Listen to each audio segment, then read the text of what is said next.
नमस्कार, आदाब, welcome and मेरी Christmas. This is Hardik and you are watching the Sunday show, वो शो जहां हम करते हैं न्यूज की बात एंटरटेनमेंट के साथ। क्रिसमस पे यहाँ जिंगल बेल हो रही है और वहां चाइना वायरस का तोहफा लेके फिर से आ गया है। साला हर साल सर्दी में स्वेटर बाद में आता है, पहले नया वायरस आ जाता है। एप्पल के नए फोन की तरह हर साल नया वायरस लॉन्च कर रहे हैं ये लोग। साला ये दुख का खत्म नहीं होता बे। चाइनीज चिंपों पहले चमगादड़ खाए, अब दिमाग खा रहे हैं। एनीवे, तो भाई हो क्या रहा है? दरअसल पिछले पूरे हफ्ते एक और लॉकडाउन की चर्चा जोरों पर रही। आपको कोविड तो याद ही होगा, हाँ, भूल भी नहीं सकते तुम। इन दिनों हमारे पड़ोसी देश चाइना में कोविड केसेस बहुत तेजी से और बहुत बुरी तरीके से पीक कर रहे हैं। वहां करोड़ों लोग इन्फेक्ट हो रहे हैं और लाखों लोगों की मौत हो रही है। And this is happening because of Omicron का नया वेरिएंट BF.7। आवश्यक सूचना, BF का मतलब बॉयफ्रेंड नहीं है। Let's talk numbers first. इन दिनों जिस रेट पर चाइना में इन्फेक्शन फैल रहे हैं, हिस्ट्री में किसी भी देश में किसी भी टाइम पर इतनी तेजी से इन्फेक्शन कभी नहीं फैले थे। अभी 24 करोड़ लोग ऑलरेडी दिसंबर के पहले 20 दिन में इन्फेक्ट हो चुके हैं और 4 करोड़ लोग डेली इन्फेक्ट हो रहे हैं। अफ्रीका में इतने लोगों को खाना भी नहीं मिल रहा, और ये फिर भी एक एस्टिमेटेड नंबर है। अब स्कूल टाइम में आपको याद होगा कि जब टीचर पहले 5 बच्चों का वाइवा लेता था तो बाकियों की फटती थी कि भाई जब अपना नंबर आएगा तो अपना क्या होगा। सेम हो रहा है बाकी देशों के साथ। चाइना को देखकर हम सबको डर लग रहा है। बहुत सारे साइंटिस्ट की अलग अलग राय है कि ये जो BF.7 वेरिएंट है, ये हमारे देश के लोगों पर कैसे असर करने वाला है, हमारा इम्यून सिस्टम इस पर कैसे रिस्पॉन्स करेगा, और हमने जो mRNA वैक्सीन ली थी, जो कोविड और कोविशील्ड, उसको लेने के बाद हमारा इम्यून सिस्टम इस पर कैसे रिएक्ट करेगा। बेसिकली वैक्सीन से कितना फायदा मिलेगा, तो जवाब यही है कि कह नहीं सकते। मामला लड़की के मूड की तरह अनप्रेडिक्टेबल है। भारत सरकार ने लोगों को फिलहाल मास्क पहनने की दोबारा से सलाह दी है, एयरपोर्ट पर स्क्रीनिंग शुरू कर दी है और प्रधानमंत्री ने एक इमरजेंसी मीटिंग ली है मामले का जायजा लेने के लिए। तो भाई अभी कुछ नहीं कर सकते, बस मास्क पहनो, काढ़ा बनाओ, लूडो खेलो, डलगोना पियो दोबारा से, और मेरे एक सवाल का जवाब दो कि चमगादड़ कौन खाता है यार? मेरा तो इतना लाइफ खराब हो गया है, इतना लाइफ खराब हो गया है मेरा। और जनाब क्या चल रहा है? चलो अब उस सेगमेंट की तरफ चलते हैं जहां न्यूज चैनल वाले ज्यादा ध्यान नहीं देते, मतलब कि news. Starting with one for your general knowledge. Jammu Kashmir की सरगम कौशल ने 21 साल बाद देश के लिए मिसेस वर्ल्ड ब्यूटी पेजेंट जीत लिया है। अमेरिका में कंपटीशन हुआ था जहां लास वेगस में फाइनल में सरगम कौशल ने यह ब्यूटी पेजेंट जीता। मिसेस वर्ल्ड कंपटीशन 1984 यानी कि 1984 में शुरू हुआ था, और ये मैरिड वुमेन के लिए एक ब्यूटी पेजेंट कंपटीशन है। मैरिड वुमेन, वरना दिल तो आ ही गया था इन पर। अगली खबर है इंटरनेशनल, जहां अफगानिस्तान में तालिबान ने लड़कियों के लिए एजुकेशन यानी कि यूनिवर्सिटी, स्कूल्स, कॉलेजेस में लड़कियों को बैन कर दिया है। I repeat, no schools, no colleges, no university, basically no education for girls in Afghanistan, which many including British prime minister have condemned. और लोगों ने कहा है this is a violation of human rights and a crime against humanity. और बहाना पता क्या दिया है कि लड़कियां स्कूल कॉलेज जाते टाइम ढंग से कपड़े नहीं पहन रही थी, ड्रेस कोड फॉलो नहीं कर रही थी, हिजाब नहीं पहन रही थी, तो इसीलिए उनको एजुकेशन से ही बैन कर दिया है। कोई भी एजुकेशन इंस्टीट्यूट में लड़कियां अलाउड नहीं होगी। Now this is not the first time that Taliban's fundamentalism is on display। इन्होंने हाल ही में एक पब्लिक एग्जीक्यूशन भी किया था, और इनके ह्यूमन राइट वायलेशन तो आप बोलो नहीं, आपको बस एक गूगल सर्च करने की जरूरत है। और दुख की बात यह है कि सोशल मीडिया पर आपको कुछ लोग इसे भी सपोर्ट करते दिख जाएंगे कि भाई उनका कल्चर है, their country their rules. No sir, I am very sorry, but this is regressive. Education is a human right for anyone irrespective of their gender. लड़का हो लड़की हो, एजुकेशन पर सबका हक है। ये एक फंडामेंटल राइट है, लड़कियों को इससे वंचित नहीं किया जा सकता। मतलब मैक्सिमम उतना टॉलरेट किया जा सकता है जैसे सऊदी में ड्राइविंग अलाउ नहीं कर रहे थे कि भाई उनको इंडिकेटर देना नहीं आता, लेकिन उसमें भी लड़कों की गलती है। अब तक आपको मिक्स सिग्नल्स की आदत हो जानी चाहिए। यू गो गर्ल्स, पीछे से ठोको और बोलो अंधा है क्या, दिखता नहीं है तुझे। अगली खबर है देश के एनर्जी सेक्टर से, and it is a good news. आपको याद होगा कि पिछले साल के COP समिट में प्राइम मिनिस्टर ने यह वादा किया था कि इंडिया 2030 तक अपनी आधी एनर्जी नीड्स रिन्यूएबल और नॉन फॉसिल सोर्सेज से लेगा, यानी कि कोल से, और हम पेट्रोल से हटेंगे और हम रिन्यूएबल सोर्सेज की तरफ जाएंगे। Turns out that we are running good on schedule. और इस हफ्ते हमारे एडिशनल पावर सेक्रेटरी ने बताया है कि इंडिया 2030 तक सिर्फ 50 नहीं बल्कि 62% एनर्जी नीड्स को रिन्यूएबल या फिर नॉन फॉसिल सोर्सेज से लेकर, like large hydro and solar power etcetera. ना सिर्फ ये, हम इसी दौरान अपनी एनर्जी जनरेशन कैपेसिटी को भी दोगुनी करने वाली हैं। एंड सिंस हम अभी उस स्टेज पे हैं जब हम ज्यादातर एनर्जी अपनी बाकी कंट्रियों से इंपोर्ट करते हैं, this means less reliance on other countries and more आत्मनिर्भर। और जो क्लीनर एनर्जी की तरफ जा रहे हैं, पर्सनल लेवल पर आपको सबसे ज्यादा इसका ट्रांजिशन देखने को मिलेगा ऑटो सेक्टर में, जहां सिर्फ 2 सालों के अंदर भारत में बिक रही ईवी यानी कि इलेक्ट्रिक व्हीकल्स की संख्या 10 गुनी हो चुकी है। जहां 2020-21 के कैलेंडर ईयर में देश में लगभग 48,000 ईवी बिकी थी, वहीं इस फाइनेंशियल ईयर में लगभग 4.5 लाख ईवी बिक चुकी है। और अब तो सब कॉम्पैक्ट कार्स हैं, जैसे कि अब टियागो ईवी भी आने वाली है और मारुति भी कह रहा है कि वो अपनी जो छोटे सेगमेंट की कार्स होती हैं उनको ईवी में लॉन्च करेगा। तो हरी नंबर प्लेट हर जगह दिखने वाली है। अच्छा, next is a study which is very interesting, जो कहती है कि सोशल मीडिया पर खराब बर्ताव की वजह खराब मौसम हो सकता है। क्या बोला तूने? दरअसल कोलंबिया यूनिवर्सिटीज के कुछ रिसर्चर्स ने पिछले 6 साल में लगभग 200 कंट्रीज के कुछ 7.5 बिलियन ट्वीट्स को खंगाला और पाया कि दुनिया के किसी भी इलाके में जब मौसम ज्यादा खराब होता है या कि ज्यादा हीट होती है, ज्यादा सर्दी होती है, ज्यादा बरसात होती है, तो लोगों में साइकोलॉजिकल डिस्ट्रेस बढ़ता है और नेगेटिव कंटेंट सोशल मीडिया पर ज्यादा अपलोड होता है। And this small study is very insightful, जो बताती है कि भाई जो आसपास का मौसम होता है, जो माहौल होता है, वो आपके इमोशंस को कितना ड्राइव करता है। तो अगली बार आपको ऑनलाइन किसी को गाली देने का मन करे तो थोड़ा ठहरो, है ना, ठंडक रखो, पानी पियो, पंखा वंखा चलाओ और ठंडे दिमाग से बोलो कि तेरा बाप हूं, मिल मत जियो बाहर।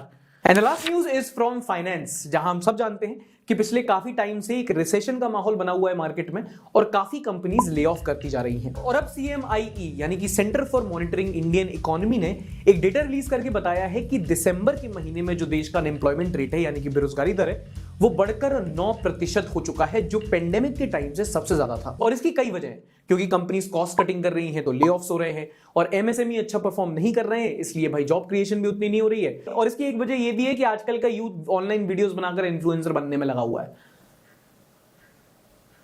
इतना सच भी नहीं बोलना था।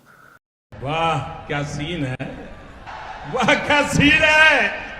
नॉनसेंस न्यूज इज वो सेगमेंट जहां न्यूज तो है बट तेरे नाम के इश्क की तरह, मतलब जो भी सुनता है वो यही बोलता है कि क्या है ये, क्यों है ये, क्या खबर, हाँ मगर जो भी है न्यूज तो है। उड़ीसा में एक एम्बुलेंस एक पेशेंट को ले जा रही थी। पेशेंट के टांग में चोट आई हुई थी, पूरा फ्रैक्चर हो रखा था और प्लास्टर वगैरह लगा हुआ था। इमेजिन कर दिया, अब आगे सुनो। पेशेंट ने एम्बुलेंस ड्राइवर से बोला कि भाई मुझे दर्द बहुत हो रहा है। ड्राइवर ने बोला सर मेरे पास आपकी वाली दवाई है, गाड़ी साइड में लगाऊं? एंड एम्बुलेंस सड़क पर रोक कर ये ड्राइवर और पेशेंट पेग मारने लगे।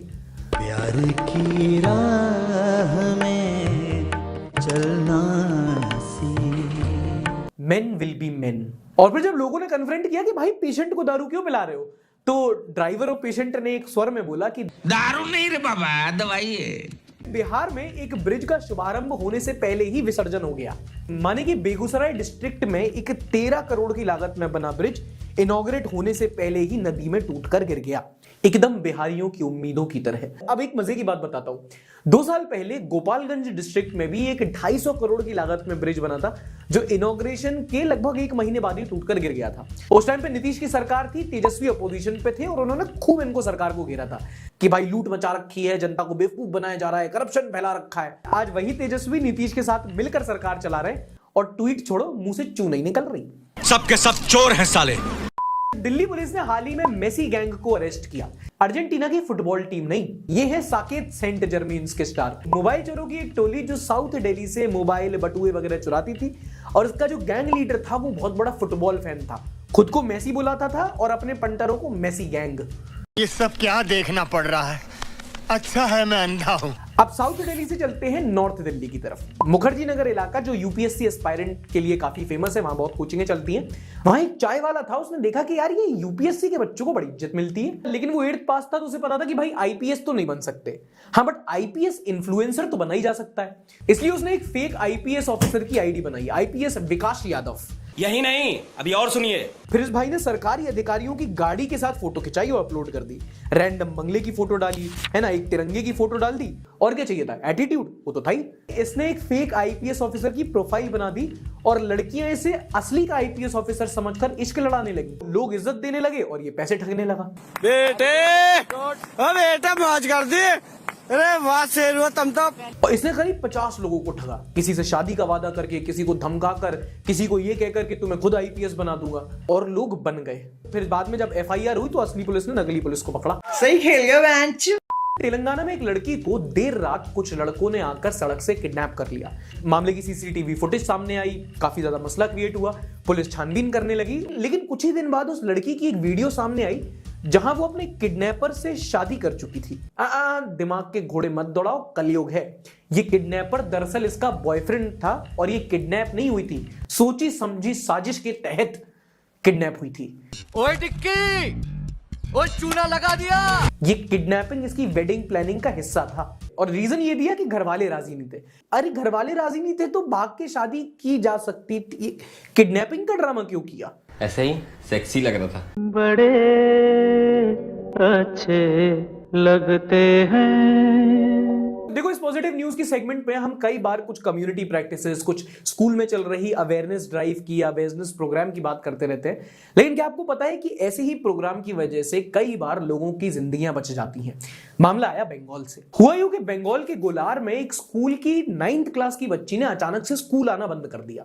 1 दिन 2 दिन, वो 1 हफ्ते तक स्कूल नहीं आई, उसका कोई कांटेक्ट नहीं लगा। फिर जब इसके स्कूल के दोस्तों ने पता लगाया तो पता चला कि इस लड़की के घर वालों ने इसकी शादी तय कर दी है और क्योंकि ये 9th क्लास की थी तो ये ऑब्वियसली एक माइनर लड़की थी। ये लड़की पढ़ना चाहती थी और इसकी मर्जी के खिलाफ शादी की जा रही थी। तो इस लड़की के स्कूल के दोस्त इसके घर पर पहुंच गए, इसके घर वालों को कन्फ्रंट किया और बोला कि अंकल जी शादी करो आप कैंसिल, वरना हम सब यहीं प्रोटेस्ट पर बैठ जाएंगे और BTS के गाने बजाएंगे वो अलग। फिर बच्चों के बोलने और पड़ोसियों के मनाने के बाद मुश्किलों से घर वालों ने शादी कैंसिल की और बच्ची को अपने दोस्तों को सौंप दिया। अब इसमें बताने वाली बात यह है कि ये जो लड़की के घर वाले थे, ये अपने फाइनेंशियल प्रॉब्लम्स के चलते लड़की की शादी करवाना चाहते थे और ये गांव दराज में काफी कॉमन होता है। ज्यादातर ये सोसाइटी की प्रॉब्लम होती है कि होता क्या है कि कभी भी कोई लड़की की शादी होनी होती है तो घर वालों को दहेज का देखना होता है, गहनों का देखना होता है, खर्चे का देखना होता है। कभी कभी लड़के वाले जो हैं वो प्रेशराइज भी करते हैं। मतलब ये समझने वाली बात है कि अमीरों के लिए बेटी की शादी इज अ फंक्शन, गरीबों में बेटी की शादी इज अ रिस्पॉन्सिबिलिटी।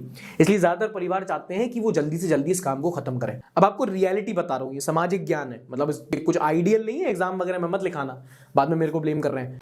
कुछ तो लोग कहेंगे। तब बोल बोल के ना थक जाता हूं मैं। खैर, मैं बहुत बोल लिया, अब आपके बोलने की बारी। प्रॉफिट्स डेली 9 ने कमेंट किया है, our greatest fear should not be of failure but of succeeding at things in life that don't really matter. हाँ, मतलब आईडी ढूंढना, DM में स्लाइड करना, पिकअप लाइंस ढूंढकर कॉन्वर्सेशन बढ़ाना और बाद में पता चलना कि ऑलरेडी रिलेशनशिप में है। साला ये दुख का खत्म नहीं होता बे। Vivek Agnihotri goes for morning walk amid Y category security cover. क्यों? मतलब आजकल के जमाने में कम से कम आप लोग को तो मॉर्निंग वॉक से डर नहीं होना चाहिए, ऑपोजिशन का फिर भी समझ में आता है। सफेद कपड़ा ओ ठीक है, चुप, कुछ नहीं बोल रहा हूं। UP government has demolished Anup Jain's house टूटे मकान। Yogi Adityanath. What is this? ऐसे तो अरिजीत सिंह को भाजपा में होना चाहिए क्योंकि केसरिया तेरा इश्क है पिया। Bihari Santa Claus caught stealing gifts from children. जो इंजन चुरा रहे हैं, जो रोड चुरा रहे हैं, जो ब्रिज चुरा रहे हैं, वो गिफ्ट चुराएंगे। सीधा store. Boys never say please to each other, दिल जस्ट से भाई नहीं है तू मेरा, and boom the work is done. अरे ये लड़की जोर जोर से बोल के स्कीम बता दे। If your girl isn't answering you just post another girl on your story. अरे दंगे कराएंगे क्या आप? किसका? दीपिका पादुकोण का क्या नाम है? वो मोहम्मदन लेडीज। अच्छा, हाँ, क्या नाम है चाचा? नाम तो मत, अभी हम थोड़ा सा माइंड से। दीपिका पादुकोण मोहम्मदन लड़े थे? नहीं, सही बोल रहे हैं अंकल। ओम शांति ओम में तो बुर्का भी पहनी थी। व्हाट्सएप यूनिवर्सिटी वाले झूठ नहीं बोलते, उनको बस सच पहले पता चल जाता है। सॉरी, बहुत पिटूंगा मैं किसी दिन। चौंकाने वाली खबर आपको लगेगी, लेकिन स्टार फुटबॉलर मेसी आत्महत्या करने की सोच रहे हैं क्या?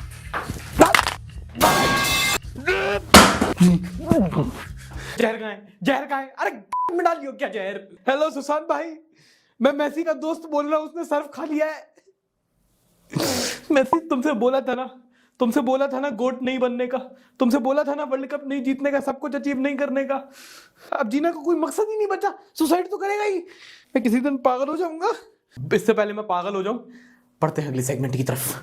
Pran.Pegu is watching from the largest river island in the world and बहुत खूबसूरत वाली बात यह है कि जैसे स्मॉलेस्ट रिवर आइलैंड उस दिन हम लोगों ने डिस्कस किया था इंडिया में, ऐसे ही लार्जेस्ट रिवर आइलैंड जो है वो है आसाम में जो माजुली का रिवर आइलैंड है और ये बहुत बड़ी टूरिस्ट डेस्टिनेशन है। लगभग 1.5 लाख लोग एक आइलैंड पे रहते हैं जो रिवर के बीच में है। बहुत ही इकोलॉजिकली फ्लोरा एंड फौना बहुत रिच माने जाते हैं। तो ये माजुली से है, एक रिवर आइलैंड जो हमारे देश में ब्रह्मपुत्र नदी में सिचुएटेड है। एक छोटी सी सैड करने वाली बात यह है कि माना जा रहा है कि क्लाइमेट चेंज के चलते वहां पे जो सेडिमेंट डिस्चार्ज हो रहा है उसकी वजह से हो सकता है कि 2030 तक ये माजुली आइलैंड जो है इसका क्षेत्रफल बहुत कम हो जाए। ये ऑलरेडी आधा हो चुका है and that is why one reason why we need to take climate change very seriously. Tanmay ji बोलते हैं, hello Sarthak, watching Sunday show from the city famous for its majestic fort and its delicious milk cake. तो sir केला और cake तो हमारे देश में कितनी जगह हैं, आप कहीं से भी हो सकते हैं, but thank you for clicking the picture and uploading it. Ashok.Fafal is watching from a city of port which is the option of Karachi port। इसके बारे में सर मुझे ज्यादा जानकारी है नहीं, ऑल्दो मुझे ग्वादर और चाबहार पोर्ट का सीन पता है, बट गूगल मैंने किया तो आपको पता चला कि कराची पोर्ट जो था वो पार्टीशन के टाइम पे पाकिस्तान में चला गया था, इसलिए मुंबई के पास कांडला पोर्ट हमारे पास ऐसा है जो कराची पोर्ट का एज ऑप्शन इंडिया यूज करता है। So Kandla port is my best guess, अगर गलत हूं तो देवियों सज्जनों माफ कीजिएगा। GK_कुंभकर, प्रदेश की संस्कृति हिंदू, जैन, ईसाई, मुस्लिम, बौद्ध और सिखों का एक सुखद सम्मेलन है। इसके अलावा राज्य के आदिवासी समुदाय के कुछ नाम रखने के लिए ओराओन जनजाति, कोल जनजाति, भील जनजाति, गोंड जनजाति, भीला जनजाति, मुरिया जनजाति जैसे विभिन्न जनजातियां शामिल हैं। बताओ कौन से राज्य की बात कर रहा हूं। अच्छा, जनजाति जिसको नहीं पता है, जो हमारे ट्राइबल लोग होते हैं, जो ट्राइबल कम्युनिटी होती है, उसे हिंदी में जनजातीय समूह कहते हैं। सो व्हेन ही सेज जनजाति ही मींस द ट्राइबल्स। तो इसमें कई सारे ऐसे आपने जनजातियों के नाम लिए हैं सर, जैसे भील जनजाति है वो उत्तर प्रदेश में भी मिलती है, राजस्थान में भी मिलती है, भिलवाड़ा में कितना उसका नाम है। गोंड जनजाति आपको उत्तर प्रदेश में मिल जाएगी, छत्तीसगढ़ में भी मिलती है। सेम गोस फॉर मुरिया जनजाति। तो ये पूरा विंध्य रेंज की आप बात कर रहे हैं, इसमें आप उत्तर प्रदेश से भी हो सकते हैं, आप छत्तीसगढ़ से भी हो सकते हो, मध्य प्रदेश से भी हो सकते हैं, स्पेसिफिकली एक नहीं बता सकता। अगर आप ये देख रहे हैं तो कमेंट में हेल्प कर दीजिए। ऐसे ही आप भी अगर शो में फीचर होना चाहें तो आपको बस इतना करना है कि शो देखते हुए अपनी एक सेल्फी लेनी है, उसे #संडे सार्थक के साथ इंस्टाग्राम पर अपलोड करना है और अपने सिटी की, अपने जगह की, अपने आइलैंड की, अपने गांव की एक छोटी सी हिंट बतानी है और अगले एपिसोड में हम उसे गेस करने की कोशिश करेंगे। And now it's time for the book recommendation of the week. मुझे पता है मैं काफी टाइम से ये बुक रिकमेंडेशन वाला सेक्शन नहीं कर रहा था और उसका एक रीजन ये था कि मैं काफी टाइम से किताब पढ़ भी नहीं रहा था, झूठ क्या ही बोल रहा हूँ उसमें। तो काफी टाइम ऐसा हो गया था, लगे ठीक है अब किताब बहुत पढ़ ली, तो थोड़ा सा मैं डॉक्यूमेंट्री वगैरह देख रहा था, फिर रील्स भी देख लेता था। तो अब मैं वापस किताब पढ़ रहा हूँ, तो सजेस्ट करना शुरू करता हूँ। This week's book which I would like to recommend everyone is India after Gandhi by mister Ramachandra Guha. काफी टाइम पहले पढ़ी थी, इस हफ्ते इसके कुछ सेगमेंट मैंने दोबारा पढ़े। ये काफी इंपॉर्टेंट बुक है, ये इंडिया की हिस्ट्री समझने के लिए, स्पेशली कॉम्पिटिटिव एग्जाम के लिए ये काफी इंपॉर्टेंट बुक कही जाती है। यूपीएससी के कई बच्चों ने कई बार इसका रेफरेंस लिया होगा। इसमें बेसिकली 1947 के बाद, पार्टीशन के बाद और गांधी जी की हत्या के बाद यूपीए 1 तक जो भी इंडिया की हिस्ट्री है वो बताई गई है कि इंदिरा गांधी के अंदर, राजीव गांधी के अंदर, जवाहरलाल नेहरू के अंदर, नरसिम्हा राव साहब, देवगौड़ा साहब, अटल बिहारी वाजपेयी साहब, इन सब के अंडर हमारे इंडिया ने कैसे प्रोग्रेस किया। So it's like a brief history of India, timeline from 1947 to 2005 कुछ कह सकते हो आप। तो ये किताब है, अगर आप पढ़ना चाहें, काफी मोटी किताब है, तो भाई पढ़ भी सकते हो और वर्कआउट भी कर सकते हो। लिंक मैंने इस किताब का डिस्क्रिप्शन में दे रखा है, आप जाके अमेज़न से इसको ले सकते हैं। उम्मीद करता हूं शो पसंद आया होगा, पसंद आया तो लाइक कीजिएगा, नहीं पसंद आया हो तो डिसलाइक कर सकते हैं। मिलेंगे, पिछले हफ्ते का एपिसोड आपको इधर मिल जाएगा, मिलेंगे अगले एपिसोड में। तब तक के लिए ध्यान रखिए, टाटा बाय बाय, शब बखैर, लाइक, सब्सक्राइब एंड शेयर।